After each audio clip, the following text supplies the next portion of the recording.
أعوذ بالله السميع العليم من الشيطان الرجيم بسم الله الرحمن الرحيم الحمد لله رب العالمين وبه نستعين وصلى الله على سيدنا محمد وآله الطاهرين وعلى الله عليهم أجمعين من الآن إلى قيام يوم الدين آمين رب العالمين. Encyclopédie chiite.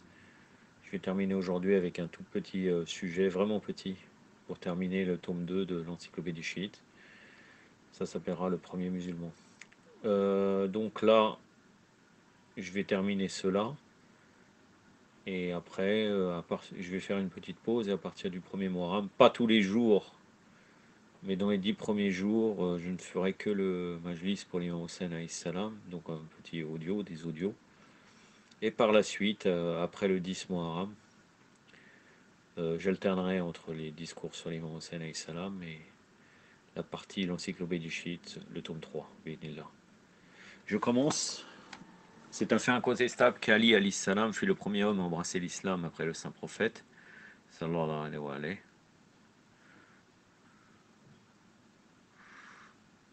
Certaines références comme Ibn Abi Shayba et Ibn Asakir enregistrent sous l'autorité de Salim ibn Abi Jard.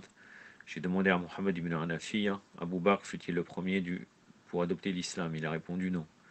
Ibn Asakir suit une attribution fiable de Mohammed ibn Saad ibn Abi Waqas, qui demanda à son père Saad, Abu Bakr al-Siddiq était-il le premier à embrasser la foi? Il a dit non, parce qu'il y avait 5 convertis dans la foi avant lui. Ibn Kassir indique, il est clair que la famille de Mohammed sallallahu alayhi wa alayhi est crue avant toutes les autres. Ils furent Khadija, son esclave Zaïd, l'épouse de Zaïd, Umayman, Ali et Uraka. Tariq al-Khulafa, Rajaluddin al-Suyuti, page 33, l'histoire des califes.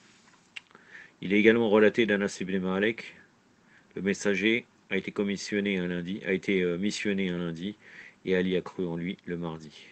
Mustadrak al-Hakim, volume 3, page 112. Al-Hakim a également relaté Salman al-Farsi, Salman Mohammedi alayhi salam, rapporta que le messager d'Allah sallallahu alayhi wa alayhi a dit: le premier parmi vous à boire au bassin le jour du jugement sera le premier musulman, Ali le fils d'Abu Talib.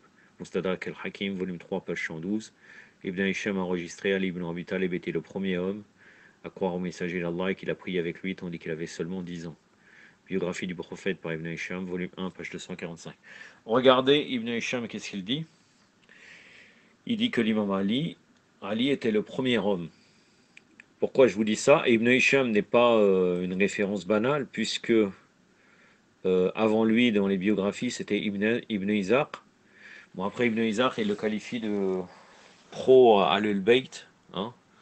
Donc chiite, puisqu'à l'époque, chiite, c'était pas forcément quelqu'un qui appliquait la jurisprudence chiite, c'était un chiite de cœur. Ibn Ishaq est accusé de chiite, donc ils occultent son livre. Mais Ibn Hisham, dans son livre d'histoire, a pris beaucoup d'Ibn Ishaq. Et là, Ibn Hisham dit Ali ibn Abi Talib était le premier homme. Parce que les Mukhalifin, pourquoi ça répond ça aux Mukhalifin? Parce que les Mukhalifin nous disent, comme quoi non, Ali ibn Abi Talib, c'était pas le premier homme à croire, c'était un jeune homme. C'était un jeune homme, voilà. Donc, pour le rabaisser et dire qu'en vérité, il y avait d'autres avant Ali en tant qu'homme, et lui, c'était qu'un jeune homme. Et là, Ibn Hisham dit bien, premier homme à croire au messager d'Allah. L'historien célèbre Bakri al-Tabari a également écrit les 3 premiers musulmans pour offrir des prières étaient Mohammed sallallahu alayhi wa alayhi, Khadija alayhi salam et Ali alayhi salam. Histoire de Tabari, volume 2, page 65. En outre, Ratib al-Baghdadi, en son livre, cite l'imam Ali. J'étais le premier qui accepta l'islam aux mains du saint prophète sallallahu alayhi wa alayhi.